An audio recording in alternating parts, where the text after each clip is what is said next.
Well, hello, everyone. Welcome to a pre-10 p.m. Central edition, the Missing Wolves post-game podcast live stream thing. I'm your host, Andrew Dukowitz from Zone Coverage, and today we got Evan, the Daily Wolves, We're on back. all social medias and newly to the 10,000 Takes crew. How's it going, Mhm. man? It's going good. Appreciate the shout outs with the guys with 10K takes. It's been fun with them so far. Tons of fun doing stuff over there. For those who don't follow it, check it out. And then, of course, stuff that's going on in our other channels, Instagram, Twitter, anything like that. The Daily Wolves always putting out fun stuff. And this is like the OG crew here from last year. I'm sure a lot of people remember and recognize us together, man. Yeah, I believe it or not, this is like the first time I've talked to you after a post game, other than just panic texting you or you texting me like, "What the f is going on?" Yeah. But you guys had a edit come out tonight, right? Yep, made an Anthony Edwards edit. Super fun. Just something light, something fun. Just he's been playing so well over these last handful of games, so we just wanted to give Anthony Edwards his flowers, and I'm sure we'll talk about him at some point during this too. Yeah, I mean it's kind of unavoidable that you talk about Ant with this team, but I kind of want to start going a different way here, as Cole says he's convinced Julius is trying to sell games. Ant picks up 2 quick fouls in the third quarter, and Jaylen Clarks comes in and just honestly kind of saves the game. Like, he only had 3 points in the third quarter, played 5.5 minutes, but looked awesome. I mean, what have your thoughts and kind of impressions been on just Jaylen Clarks so far this season? Yeah, I mean, I love Jaylen Clarks. I think he's a fan favorite for many reasons. He's just like that Jared Vanderbilt of the past, just this guy who comes off the bench. He's like a spark plug, a little bit of Josh Okogie, just a little bit of recklessness, but fun. Kind of has that really like thick build that Josh Okogie used to have for the Timberwolves. And I feel like that's so important. Just the way he's already built. He's not getting pushed around at all. And you really see why he was one of the defensive players of the year in college, won that title over there with UCLA. And he was awesome tonight. I mean, 12 points for Clark. Now he's hit multiple threes in back-to-back games, which I think is also huge for the Timberwolves. Getting him, I feel like he was a little inconsistent from 3 earlier in the season. So getting him to be good from 3 will be so clutch for the Wolves. And you know what, Andrew, he's talked about it, right? He's mentioned that he knows his role on the team is to go out there, hustle, play defense, make those winning plays, but then be a spot up 3-point shooter and spread the floor. That's literally what he said, man. Yeah, Jaylen's acutely aware that his role on this team is not not doing Anthony Edwards things. He is, if he wants to make it on this team, it's 40% 3-point shooter, really good defender. And I mean, to his credit, like with his, what was he? 2 for 3, 1 for 3, 2 for 6 tonight. He's up 36.6% on the season. Like that's not bad if your goal is to eventually get to 40, which, you know, is Jaylen Clarks ever going to be that? Who knows? But I think in games like tonight, you really see his value because I mean, let's just be honest. The Wolves didn't look like they were entirely interested in playing defense for most of the game. Yeah, 100%. They've had this issue a lot of the season, so it's been just tonight. That's something they got to figure out because I think all of us thought they were going to be a solid defensive team coming in here, and they haven't been really this year for parts and bits and pieces of the season. They're not horrendous on that side if you go look them up. I mean, but it's like Minnesota, if they want to take that next step, if they want to be elite, they're going to have to live on the defensive end. When you have Rudy Gobert, who's been holding his part down on defense this year, you have Jaden McDaniels. You need the other guys to step up too. And I think right now we're just waiting to see, is Anthony Edwards going to be consistent? Can he do that every night? I know we ask a lot of Ant, but can he be the two-way player? Jaylen Clarks provided really good defense. Naz Reid hasn't been that good of a defender this year. Definitely a little bit concerning on that part. Randle's looked disinterested most games. You need some other players to step up. I thought DiVincenzo's been average at best at defense too. So like right now, you know, even Rob comes out, he's not a great defender, but he at least tries. He goes out there and does what he can. So I appreciate that from Rob Dillingham. But right now, Minnesota's desperately, I think Terrence Shannon Jr. could be key like later down in the season of being a guy off the bench that could maybe play defense too. Yeah, it's interesting with TJ because you know, when he went down injured, I think that just kind of like for a lot of us was like, oh, all right, that makes sense. He's hurt. Like that's why he looks so bad. And he's been fine, like defensively since he's come back. He's been fine. Ren mentions, they just started playing defense once the fourth quarter started because they noticed it was a tie game. That's honestly what I felt like. Spot on. The intensity, the like attacking, even like Dante, like noticeably trying to fight over screens more. Like soon as the fourth quarter started, you could see like the Wolves were like, kind of enough is enough. Let's win this. Which, like, to your point of their defense kind of playing down to competition, I think is like a fair summary. Like, it's the same team as last season. So what? Yep. You had people like me and everyone else in the building getting told by the Wolves, hey, we're going to focus on all these little things. We're going to get better at all these little things. And like, none of that's really happened. It really feels like it's the exact same team as last year. The one thing I'll say, though, is, again, Ren mentions we'll take the win because, like, this is a game the Wolves probably lose last year. Like, Ant's out the entire third quarter. They're pressuring him super hard in the fourth quarter. They probably lose this game a year ago. I mean, I feel pretty strongly about that. How about you?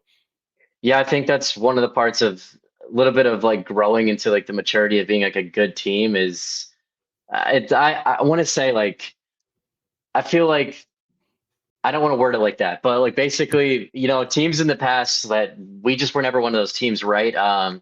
It was always us playing against, we were the Pelicans, right? It was like flip-flop roles, right? And I feel like now that the Timberwolves are, I believe, still have a really talented roster, it just shows you how talented they are. When they can really turn it on, they can kind of be lackadaisical for part of the game and then just turn it on out of nowhere, and they can come out and just win and steal a game. I felt like that's kind of like what we've seen from Minnesota a lot this season. And to Ren's point, my team has been, at least with the Daily Wolves, what I've said is I feel like there's a too cool for school kind of attitude with this team right now. And that's the whole thing, right?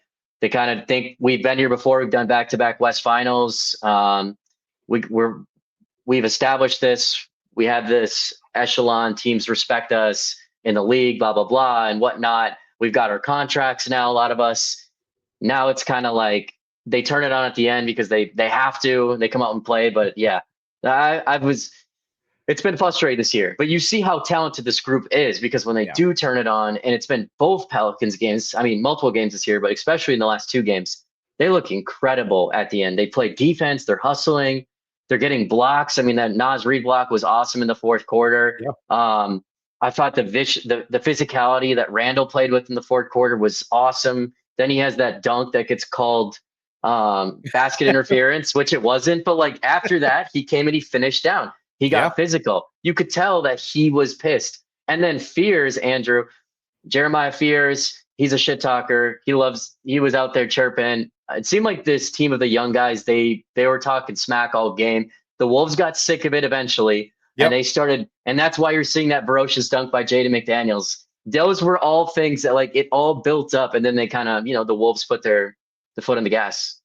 It's like covering the Lynx and then the Wolves. It's almost spooky how similar the two teams are. Where like the Lynx, there was a couple like Lynx fans that would post this after pretty much every game of like Lynx will just F around for 3 quarters and then boom, 10-0 run and the game's over. And that's kind of how the Wolves have been this year. Just they literally just I'm not, I mean, you know me, I'm never gonna say like their effort isn't there because like I don't know, like maybe they all just collectively have a bad cold at the exact same time and that's why they're not as locked in. But like fourth quarter starts, all of a sudden Dante's flying around screens, all of a sudden Ant's getting into people, taking pockets, Rudy's like being more emphatic towards the end of the game, Nas, Julius, like everyone ratchets it up. And like if you're looking at this team and it is frustrating because it's like if you just did this the first 15 minutes of the game, you guys could all just take the fourth quarter off and we could see Johan. But at the same time, it's like it is kind of, for me, it's encouraging of like, I think this team, to your point, is kind of too cool for the regular season. Like I do think they feel like if they can just get into the playoffs without dealing with the play-in, they probably like their chances against everyone except for OKC. And even OKC, like it's weird being in the locker room because they're like not afraid of them at all. They like think last year was a fluke and the officials helped them out, and this year they're gonna right that wrong. But man, when you're playing the Pelicans to a tie game through 3 quarters, it's awful hard to see like the end of the season, which I mean, I just looked it up. If the Wolves just didn't vomit over themselves against Phoenix and they didn't vomit over themselves against Sacramento, if they just held those wins, they're the 2 seed. That's nuts.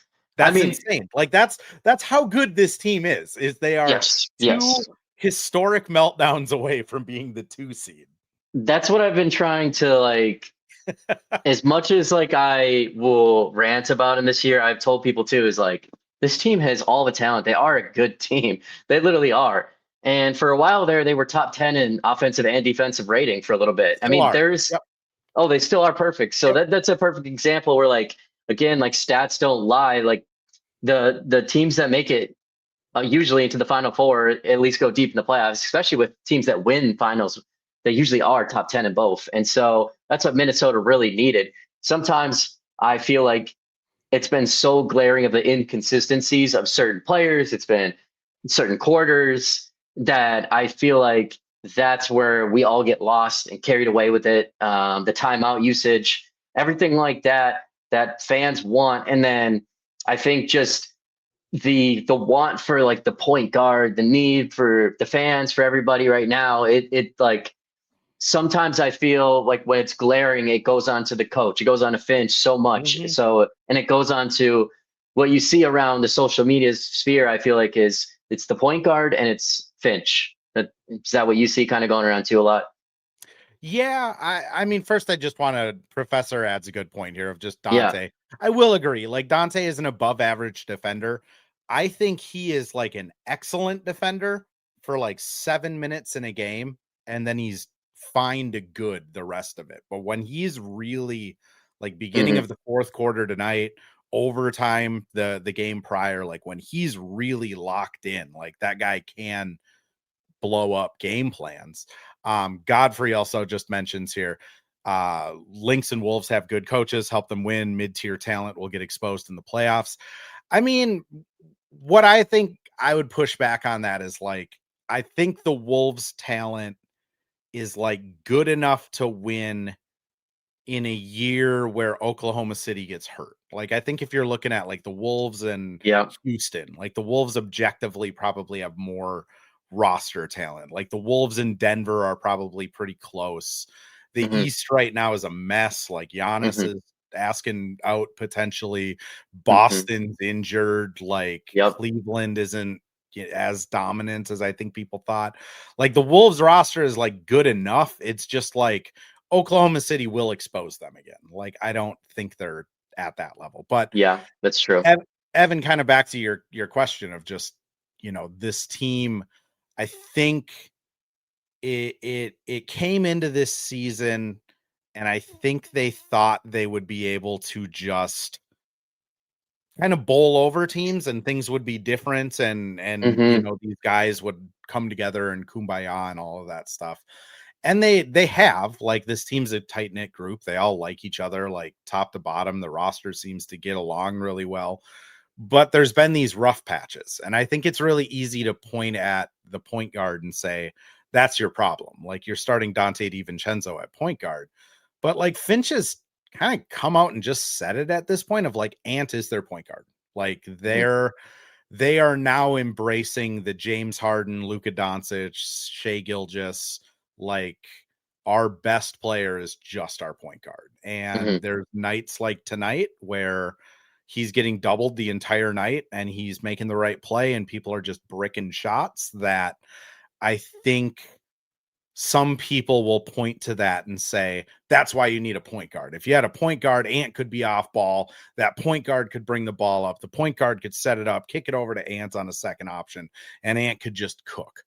But like, they kind of have that with Julius too. Like when they don't have Ant bring the ball up and they have like Mike bring it up or Rob bring it up and kick it over to Julius and they run the offense through Julius, like dude's scoring 30 points pretty consistently. He's getting 5 to 8 assists pretty consistently. I just don't like my pushback on the point guard thing is just like, if you're going to give up Julius to get a point guard, I don't know if it's really going to help anything. It's still going to be very your turn, my turn, unless you get 29-year-old Mike Conley, or unless Dane and Britt were talking on their pod today, like you get Tony Parker, who just has this innate ability to understand like how to get everyone involved. And those guys are like, they don't come around very often, right? Yeah, of course. So, and then it comes on to Finch because, you know, you're having Anthony Edwards, who is like an all-world top 5 player in the NBA, but now he's learning how to play a different position, which we saw it in the fourth quarter tonight. He just jumps up in the air and falls down and gets a turnover. He tries to throw a pass across court and gets picked off, and like Jaden has to save him. Those things are probably going to happen for the next 2 or 3 years if you're following the James Harden model. It happened in Houston. Look at Luka's turnovers and some of Luka's stuff from 2.5 years ago in Dallas. Like, it wasn't all roses like it is now. It's just kind of the growing pains. So then it's kind of like, well, are you mad because we don't have a point guard? If so, like, how does that fix things? And if you're mad because it's Finch, like, what's he kind of supposed to do? Almost. Yeah. I feel like he can't do a lot because you have, like you said, you have Dante out there starting at point guard, who isn't really a playmaker, which they know. Yeah. But they, like you said, the vision is for Anthony Edwards and Randall to kind of do that. And Dante's out there for the size. I think the agility, the youth and experience, along with that being a veteran, but also having the youth on his side versus Mike Conley being the starter, which I think it was just time to put Mike Conley, or have Mike Conley come off the bench, I should say. So 100%.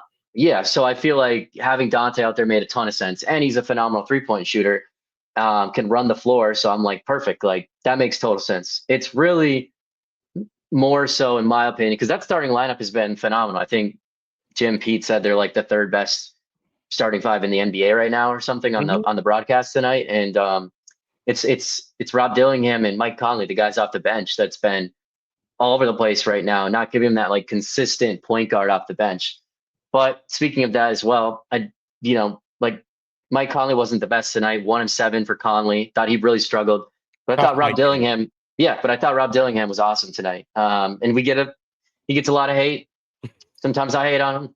But I think he was great tonight. There's only one thing you can do. You can give players their flowers. And I thought Rob was instrumental and huge in this game. I thought he played phenomenal defense as well. It wasn't just offense. He had 8 points tonight. I thought the pace picked up when he was on the floor. He had a nice little lob as well. And I just thought Rob played, I thought he was like an energizer bunny. Like, him and Jaylen Clark kind of had this like early spark off the bench. TJ filled the hole like just a slight little bit. And then Naz Reid just came out of nowhere and just went nuts and finished it all off. I want to acknowledge, mini sports fan, neither SGA or Brunson or pure point guards either. Like, I'll be honest, like, I think like what I've been kind of like kicking around in my mind is like, all right, so let's say Ant is the point guard of this team. Then you need to build this team like Houston built around Harden, like New York built around Brunson, like Oklahoma City built around SGA, where you just need defenders and 3-point gunners. And like, that's kind of, if you're looking at this roster up and down, that's kind of what they have now, especially with, you know, Jaylen, TJ, and Nas being the 5 or 6, 7, 8 guys off the bench, and Dante being in starter. Like, I do think you're right on with, like, they're following that model. Mini sports fans. To Rob, like, I've been kind of like, I just have like notes while I'm watching a game, and at the end of the game, without looking at the stats, I'll just put a check mark of, was Rob my phrasing is, was Rob fine or above or bad and below? Okay. And he has had 6 consecutive fine games. Like, he's been playing better. I don't think he's going to have fine games if he's playing 32 minutes a game. Like, I just think if he's a bigger part of the scout and the game plan, like, opposing teams are going to figure out how to blow him up. But at 8 minutes a night, like, he's handling that role fine. I mean, Yeah. 3 times tonight. Scroll over to the turnovers, 0 turnovers. Like that's great. He's awesome. I think even like the Wolves and Mike would kind of probably agree with this of just like if Mike is getting 8 to 12 minutes by the end of the season, I think that would be the goal for this team. Yeah. Like Yeah. Mike's body just can't Yeah. do it. Like I think that dude probably feels miserable after these games because he can't do it. Like Yeah. he can't he still slips these screens like really well, but you can just tell it's like banging on his hips and his knees. Like Yeah. he still is I think if Mike is your 8th guy on your bench, like he's probably the best 8th guy in the league, but he can't be more than that. Like it Mm-mm. just his body can't do it, which Mm-mm. that's the tough part about being in your almost 40s in the NBA. Yeah, I mean, we just saw it. Chris Paul just went out, got waived by the Clippers. I mean, obviously some of the locker room stuff too, but I mean, when he was playing, he didn't look good, and he's an No, older point guard as well. LeBron is even slowing down right now. We saw that yeah, tonight. First his time he's streak of 10 points per game ended tonight. yeah, and It's he's just been tough. it's just age, right? And that's just how it is in the NBA. And it's like I can't even imagine being being 40 years old. Yeah, And either. I can't even imagine being 40 and playing in like the NBA. I mean, I can't even imagine like right now I'm young enough where I'm like, man, I don't even want to walk down the staircase and be 40. So I can't imagine being a professional athlete and going up against Jeremiah Fears, this like super athletics rookie that can run 4.6 or something ridiculous record speed or something. I don't even know. So And then you're Mike yeah, Conley, who has this encyclopedia in his brain of just like, yeah. these are the angles I need to take. This is what I need to do when picks are coming To have at a me. chance, it's And crazy. it's like, again, you look at him on the bench. I mean, how many minutes did he actually play tonight? I probably should have looked that up before I submitted my 17. 17 minutes tonight, and he has like an ice pack on his thigh, an ice pack on his both knees, an ice pack on his ankle, a back brace. Like Good God.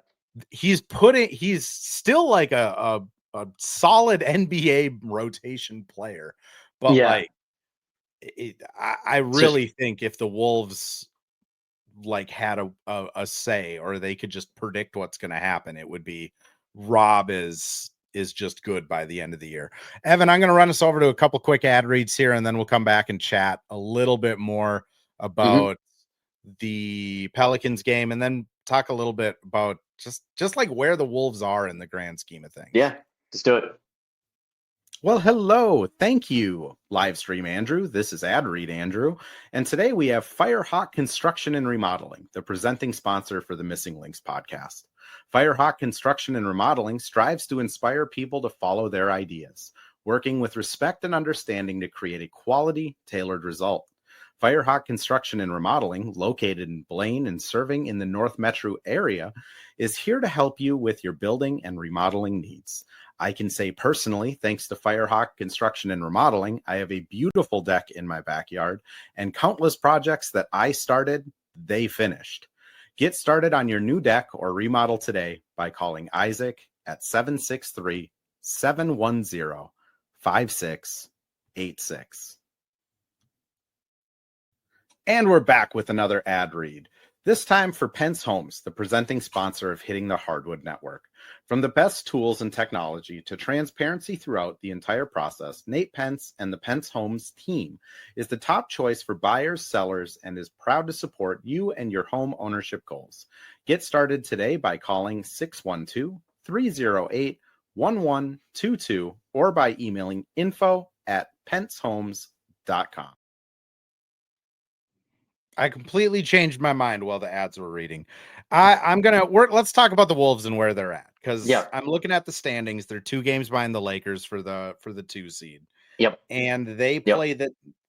I mean, they got the Clippers and Suns next at home, which hmm theoretically, wins. hmm But more importantly, they got 1, 2, 3, 4, 5, 6, 7 out of their next 8 and 8 out of their next 10 at home, with games against powerhouses such as the Nets, the Giannisless Bucks, the Grizzlies who are just floundering, the Kings, the Suns, and the Clippers. I mean, how realistic is it that this is? I mean, we're looking at December 29th, and this is just the 2 seed Wolves. It's really realistic, to be honest with you. Because like we talked about earlier, if this team gets just a little bit more consistency, it's not even a lot. It's which is sad. It's just a little bit. It's just a little bit more. Honestly, even if they did it for probably one more quarter, like guaranteed, and they played their ass off. Let's just say they were horrendous in the first half, and they were always just a third and fourth quarter, just gods instead of just the fourth quarter. Like they'd probably win all the games. That's insane. And then you just when you look at everything, why I tell people it's realistic too, and why Minnesota is so special is not just because this is literally a non-biased opinion, even though it sounds like it. Anthony Edwards, and when he's on your team, he's just and what he's doing this season, it is really special. I mean, he's taken his game to another level. His scoring is up at the 30-point mark, and it would have been even higher if he didn't have that injury and then kind of get taken out early. And then he kind of gets a return game where he drops a little bit lower of a number. I know tonight he had only 11 points, foul trouble, but like other than that, I mean, if you don't have those couple hiccups, I mean, this guy's averaging over 30 points a game, and he's been amazing. 38 points a game in the last 6 before tonight. Incredible shooting efficient. His 2-point jump shot is finally an efficient shot too. I think before tonight he was like 49% or something like that. So that's a phenomenal difference from what he was before. He's shooting 73% at the rim, which is something we've harped on. Of get to the rim, finish at the rim too. I think all those things, and it's just getting a shape. And if he's playing at that level, and you can get like the team to just buy in a little bit more, there's no reason why Minnesota shouldn't be the 2 seed, because he's playing at an MVP level. He's probably maybe the 4th best player in the NBA at that point, maybe somewhere around there. You could argue 3 to 5 in that range probably if he's playing like that. But I feel like that just takes your whole team to a new level. I think Randle's been really eye-opening this year too. Slowed down of late a little bit, but like Andrew, Randle's been amazing this year. He's been an all-star player. He's played all NBA. And like honestly, like, Randle's gonna make the all-star team if he keeps playing this way. He really is. Yeah. They're gonna have 2 all-stars. He's gonna make an all-NBA man. team if he keeps playing this way. Like yeah. If you're looking at Randle and how he's played this season and the end of last season, I don't even know if you'd get Dante in that trade if they ran it back. Like you wouldn't. You just get Cat for Randle, like no Detroit pick, or maybe a pick, but like you would not get Dante on that contract. Randle's been awesome, which that's again like the pushback to the like Fire Finch crowd is like, this is Julius Randle, the guys that New York pretty much drove to the airport, like that is putting together triple doubles. Godfrey mentions right now Wolves are playing Houston. If the playoffs were tomorrow, you think the Wolves win that series? I think the Wolves would win against Houston, but like I don't think it would be like a 5-game series. Like I think I think it would be a 6 or 7 game series. Wolves wouldn't have home court. Like I do think the Wolves have more talent than Houston, though. Like I do understand like Şengün breakout season. He's awesome. Kevin Durant, he's awesome. Or Will Thompson is awesome. Like I get it, but like I just think the Wolves have the edge on them. And maybe it comes down to the Wolves vomit over themselves 4 times in late game situations and it's just over. But like, I do want to get to your Anthony Edwards point, Evan, of just like Ant from 2-point range after tonight, 55% from 2. So that includes at the rim, not just mid range. He's shooting 42% from 3, 49% from field goal range overall, drawing almost 5 fouls a game. Like, the dude is on a ridiculous like tear.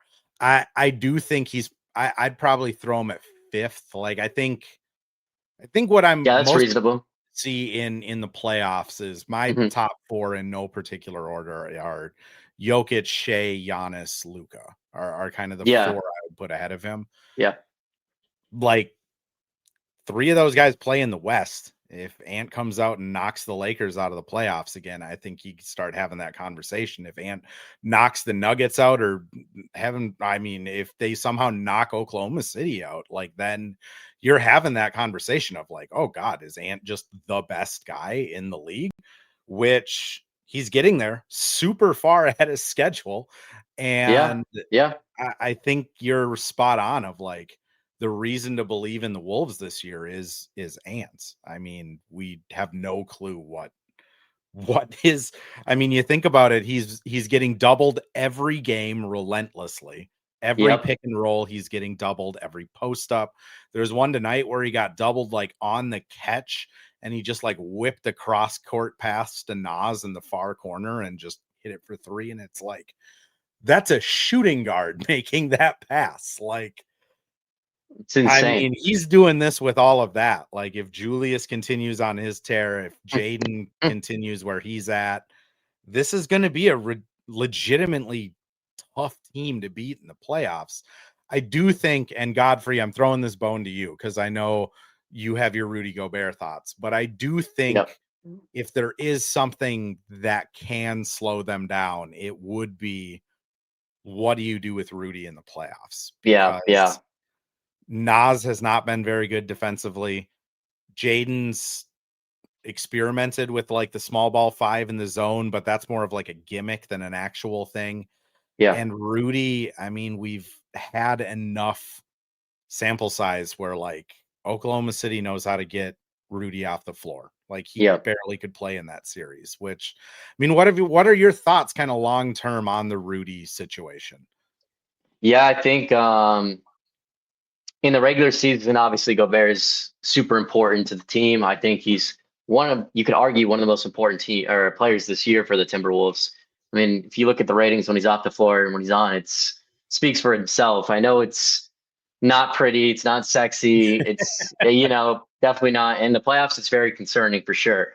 I am very worried, especially because Naz Reid's been regressing on the defensive end and kind of like his I know we've heard it before in other pods and around, but it's true. I mean, he's kind of turning into a three more than a five, and I think Yeah. like he's just getting lighter. And if he wants to do that, and that's where his career's going, then okay, but you got to adjust to that, and that means you're going to need you need a backup big. And right now, I think Minnesota needs a backup big, and that's almost where I'd put Minnesota's need more than going out and getting like a point guard or necessarily having to trade for a star point guard. Maybe they go look for some kind of a big and go get that at the trade deadline. I'm not sure who that would be or what it would be, but like if you're gonna go get something, maybe getting a big that can come and do some stuff is something Minnesota should look at because we all love Johan Berenjay, of course, everyone does, but he's just not ready right now, and that's you can't throw a 19-year-old kid, barely 19, into an action when he barely speaks English right now, and he's still just heads on a swivel, right? Still trying to understand why we do all this silly stuff in America over here. Well, and first Spencer mentions Rudy's tumble Yeah. today. Yeah, that was tough. Mini sports fan, I agrees. I mean, Johan's versatility, rim running, he does have Yeah. like a good mid-range, like a good, like, seeing him practice it. It's not like Rudy will practice threes. Like, I think it was Marnie Gellner, Aaliyah B. Olsen Ugh. was talking about it when he shot it the other night. Like, Rudy shoots threes in practice, and he in practice is probably a 40% 3-point shooter, which is like mind blowing that Rudy Gobert can be that good at something and never be allowed to do it. Yeah. Johan like legitimately looks comfortable like shooting mid-range shots, like whether it's off of like pick and pops, whether it's just kind of little pull-up things. Like, I think that will be part of him. But to your point, everything I hear about him is that he just fouls everything. Like, he jumps at everything. He tries to block everything. He doesn't really understand like a set defensive like scheme. It's all instincts, which you throw that out there for 8 minutes, just like Rob, it's probably good. But if he's like in a playoff rotation, it's going to be everybody just going at Johan and pump faking until he jumps and then drawing a foul. And he gets Yep. 5 fouls in 6 minutes and then is out of the game for it. So It is tough. Spencer says don't sleep on the 7'3" Rocco. He's doing good in Iowa. That's what I'll say. Like, super nice kid. I like him. The few interactions I've had, he's really nice guy. But he's almost the opposite. He's like really understanding and in the right place a lot of the time, but he's just, because he's 7'3", he looks really big, but that guy is like Jaden McDaniels skinny. Like, he's He someone is that would really skinny. almost break in half. But I do agree. Like, I think if I were like in the Wolves brass, I would be going after a backup big that maybe doesn't play every night, but like Yeah, on those nights where you just need some versatility and size that Rudy can't bring you, like, you have it, which right now they don't have it. It's if they Rudy's don't. having a bad game, kind of sucks. We got to go with either Nas and just outscore him, or go through Rudy having a bad game, which neither of those are great ideas at the moment. And when Nas and Julius are on the court together, they've looked horrendous on the defensive end, I thought, this year. Like, it's like, Yeah. I don't even, we shouldn't even say defense. It's not even being played at that point. There is no defense.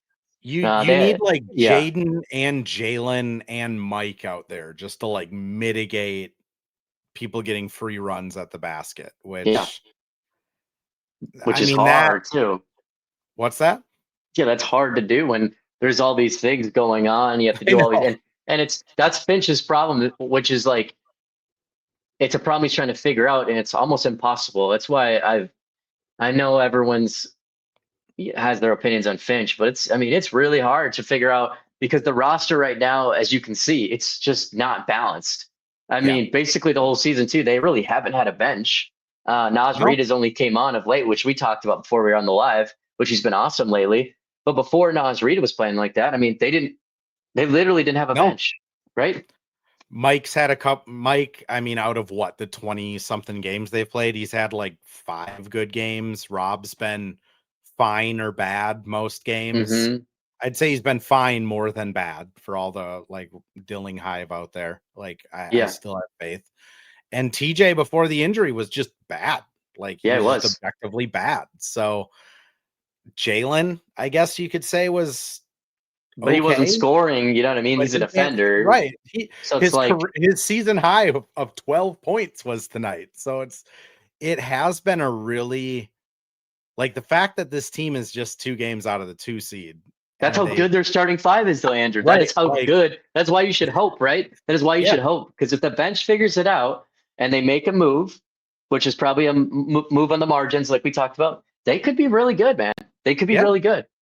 Yeah. they're, I would say, even if they don't make a move, like, I still think they'll be really good. Like, I think they'll still be, like, before the season, I said, 2 seed. I still think they'll be 2, 3, or 4. Okay. Maybe not 2 seed, just because Denver, I think, is Yeah, they look significantly, good. they're significantly better than I kind of expected them to. I didn't really buy into the whole, like, oh, Tim Hardaway, Cam Johnson, and all of this stuff. But Mm. like, I do think they'll have home court the first round. And if gun to my head, I'd say I'd still take the Wolves for the 2 seed, just because, like, they have those floor raisers like Rudy, like Jaylen, like Dante, that are just going to give a bleep every game. That being said, if they could flip Rob into like a Oh, serviceable backup center, or if they're yeah. not a second apron team, so anybody that makes under $11 million that gets bought out after the trade deadline, the Wolves can sign for the veterans minimum. So, like, name your backup center that gets bought There'll be out. somebody. The Yeah. Wolves are prime spot for that. They currently have a roster spot open. Like, they have the 3 million to sign them. So Hmm. I do think there's something that they will do. I don't know how big it'll be, but like, Yeah. Yeah. Of if course. they can just, again, like, if it's just a serviceable Jock Londell, like, from the Grizzly, I Yeah. think he's on the Yeah. Grizzlies now. Like, there you go. Big guy, can stretch the floor a Logan. little bit, pretty good He on his looks like feet, can he play looks 8 like minutes. Logan Paul. Another Australian to Oh, Spencer's perfect. Australian connection. Let's Um, go. Cole, I am going to close. I'll let Evan answer this too, but I'm going to close the pod with this one of just Okay, this cool. is not a championship level team. I think Oklahoma City is the only championship level team in the league this year. Like their record speaks for themselves, their depth, their play style, they bring it every night. Mm-hmm. Like if it was Oklahoma City or the field, I would bet Oklahoma City if I was in Vegas right now. Like that's how good they have looked. Shea twists his ankle. I think the Wolves are right in that next tier, which Mm-hmm. Mm-hmm. that's all you can do, right? Like when Golden State had Steph Curry, Clay, Durant, and Green, all you can do is trade for Kawhi and hope that somebody twists an ankle. Like sometimes that is the reality of the NBA is you just got to keep throwing your hat in there and keep trying. But I will agree, like objectively, I don't think I think Oklahoma City probably beats them in 5 again, honestly. Mm-hmm. Evan, where are you kind of at on the championship level side of it? Yeah, I'm in the same boat as you are. I think there's just no one that can compete with the Thunder when they're healthy right now. They're phenomenal from front to back. Like you said, they don't have a weakness really, and they play hard every night. And they somehow found another guy this year who's been playing. You know what I mean? He's been Mitchell or whatever. Has been playing awesome in their Yep. starting lineup. So it's like it just never ends with the Thunder. They're going to be good. They have a million picks too. If anybody becomes available, they like if Giannis if they really wanted Giannis, they could go get him if he became available, right? I mean, they could. They could be like, "Oh, that's cute. You guys are offering 5. Well, we got 17 or whatever." Here's I don't know. here's Jalen Williams, an all-star 24-year-old, and 12 first-round picks. Yeah, like if they want to No do one it, can counter that. no one can counter them. That's what I'm saying. It's like it's ridiculous. So you're right. Like you just got to hope for a tweak here and there. And in sports, even the good teams, Yep. always something happens in sports. It's so hard in the NBA. It's so hard in sports to do like a three-peat, as an example. Teams dream of three-peating. I know people have done it, but it's so tough. You might see the 2 in a row, but there's going to be a window there. And it still lines up in Ant's timeline, Jaden, Nas Reed, all these guys. There's going to be a time in there. Something could happen, and it can happen to anybody any day. That's just how sports is. That's why, sports betting's not 100% right. Doesn't matter. Anybody can come out and win anytime, and you could be this close from hitting a parlay, and then boom, there goes your guy. So, yeah, man, I think you're right. You're spot on, Andrew. The Wolves are in the next tier. I think they're still phenomenal. I think they need a little bit of things. I think we might see a little bit of Johan Berenger at some point this season too, potentially.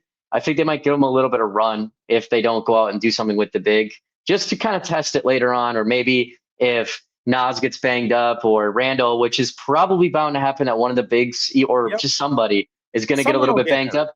Just somebody, yeah, it's just normal, right? Even if it's not Yep. serious. So I think that is the crucial part of everyone who's watching. That's like, oh my God, we want Baron J. I think he's going to get a shot. It just kind of depends. Will he take advantage of it? Because if he does, I mean, I think the kid is phenomenal. We all watched him in summer league. God, he's special. He's a really great talent. So I hope he gets a shot. I hope he can stick in the lineup and just become that player where it's like every time he plays, you just are like impressed, and Finch is like, I have to keep playing him. I have to give him. I have to make some room for him. I mean, we'll see. So Yeah. what we'll say. We'll see. I mean, with Johan, Yeah. at some point he is going to be going to Iowa. I would assume, like just even like Rob and Yeah. TJ played a couple games in Iowa last year. Like at Got some to get point run. he'll be in Iowa, and that guy is going to jump off the page because like he is next level, just baseline athlete, and his instincts are there. Mm-hmm. It's just right now, it's just such a difficult like for the people that are the Finch never plays his young guys. Like Finch played Jaden, and Jaden's like still a young guy, but like Jaden was starting when he was 20, 21. Like Nas has been in the rotation for 3 years. Like Ant, he didn't really have a choice, but like Jaden was like a mid-20s first round pick. Like Yeah. if Yeah. you can prove to Finch that you're not going to be just catastrophic on the floor, I'd say. Like I do think That's a like good the point. Rob stuff, like when you're looking at Rob, and he has games like tonight, it's like, man, I wish he could get more minutes. But it's like, if he got 8 more minutes and was on a scouting report, he'd have 4 turnovers a game. Like, it's just, no one's paying attention to the Rob Dillingham minutes right now, including the other team, because like he's only going to be playing against a backup point guard for the most part, and like easy. Like Jaylen Clark, I think is cemented in that 8-man rotation. He's 22. TJ's in that 8-man rotation. He's 25, 26. I do think Johan, if he can prove that he's figuring that stuff out, like if he can prove like, hey, I'm not going to get 4 fouls in 3 minutes and mess up the entire quarter, I think he gets playing time. Like, I think he does too. It sounds like everyone likes him. It's just the main drawback is the dude's really, really raw. I mean, if you're gonna sub him in at the beginning of the second quarter and he gets 3 fouls in 4 minutes, like, all right, cool, we're 2 away from the bonus, and now we don't have a backup center. It could go terribly wrong. And it's also like he just started, like, I know everyone's heard the spiel, but I mean, the kid just started playing basketball 4 years ago, now almost 5 years ago. Didn't even grew up playing soccer his whole life. Played because his shoes didn't fit anymore, so he decided to start playing basketball. It was the only shoes they could get. And like, think about that. Like all these other guys who get drafted, most of them, they have played basketball their whole lives. So he's still, even though he has those instincts, he needs a little bit more time. Also, we all know playing overseas is so different than the professional level. So different. So, I mean, I remember playing against Slovenians that had full-time jobs on the side. Yeah. And it's like, it wasn't even the Euro League. It was the Slovenian League. You come here and all of a sudden everyone's moving up. Over there, he was probably the like most elite guy on the floor pretty much every night, as in like athleticism, stuff like that. He comes here and it's like, why can everyone move as fast as me? Why? You know what I mean? Everybody's fast. There's no one slow. Everyone's insane. Even the guy at the end of the bench. And you're just like, what? Like, yeah. So it's just insane. I mean, these are the top tier athletes. So he needs a little bit of time. And I think it's awesome that Gobert's here. That's something that I feel like is really underlooked too, that Rudy's French can help Johan, who's French, and, you know, similar backgrounds. They both kind of came from nothing, started playing basketball late. It's funny because they have lockers next to each other, and they're both eating their like protein quinoa bowls next to each other because Rudy's like cooking for the kid. Like it's honestly kind of endearing. He's the son. I do want to. I lied. I do. Just Cole has had a couple chats here of just let's do it. Johan not going to see the floor with Grinch coaching. We didn't have a better option than Jayden back then. That's why Jayden was starting, and Finch is the main drawback. I mean, what I'll say is like, if Finch, let's say they get to the playoffs and they lose in the first round this year, and then next year they like pull the trigger and they trade Julius and Dante and some of their young assets, that I think the 2034 pick becomes available this offseason. Like they pull the trigger on kind of the last deal they can make with their assets. They consolidate everything back together, and they get like Trae Young. Rudy gets dealt somewhere else, and you have an offense with like Trae Young, Jayden, Nas, Ant, and fill in your center that they pick up. And it's this ideal roster. Like, I think if they start slow or if they disappoint again next year, Finch is probably gone.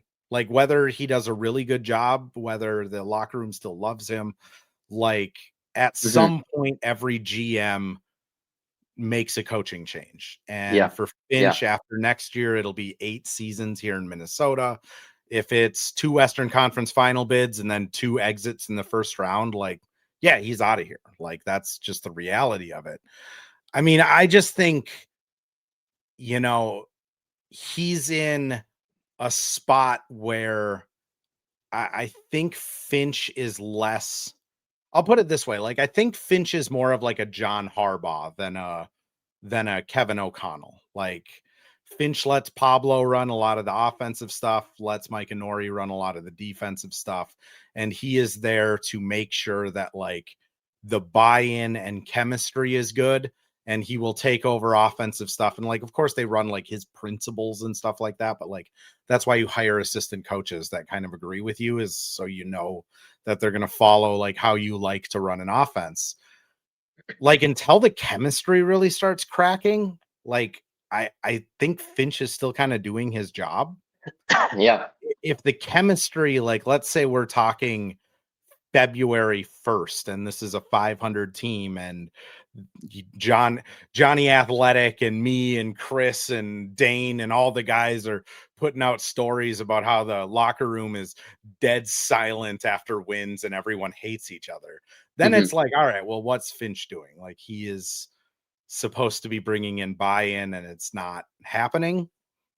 But I think right now the biggest problem that the Wolves have is that the Wolves just want the playoffs to start tomorrow. Yeah, no, you're right. And I don't think Finch is a bad coach. I mean, he took him to 2 Western Conference finals back-to-back years, believed in the Julius Randle experiment. It worked so far. Got Rudy Gobert, bought in with Tim Conley in that trade, figured it out, got it to work. Right? I mean, it's tough. It's tough. He's done a pretty good job. I mean, I know he gets a lot of like hate, and he does make mistakes, and he does, guys. He definitely makes mistakes for sure. Admittedly infuriating. Like it is. It's pretty bad. Don't understand that. That's bad. But like everyone's gonna have their things they do that are just gonna, like, even Anthony Edwards, even how great he is as a player, he still does. Look at it tonight. Just 4 fouls right away. I don't know if he was tired from putting the team on his back or playing for a whole second half and overtime, but he just looked like he was like, hey, I'm tired. I'm trying to let me grab this guy real quick so I can go sit on the bench. I don't know. But everyone's gonna have their inconsistencies. I wonder if like Mike Malone would be someone, if they ever were, like if it was ever open. I wonder if that tie going back with Tim Conley, Denver, Tim, I don't know if they have a relationship, because I know he got obviously eventually taken out of Denver, but Tim was already gone. But I'm like, I don't know if Mike Malone's his guy or anything, but we're getting into the rant. That's way off topic now. I mean, like I think that's an off-season trigger. Yeah. Like I think as long as the team still bought in for Chris, you run it. Now Cole, I will agree with this of like, I think it's fair for fans to have like trust issues with Finch, because like it is really like it's hard to explain, because like Finch, he falls on the sword every time. Like if he draws something up late game and like someone doesn't understand it, he'll come out there and be like, I should have done a better job communicating. If he draws something up late game and a player just decides to go completely rogue and do 3 dribbles between the legs and a step back 3, number 5 is notorious for that. Finch will still say like, I got to drop a better play. I got to do better. And it's like, well, you didn't really like, we don't even know what your play was because it just never got ran.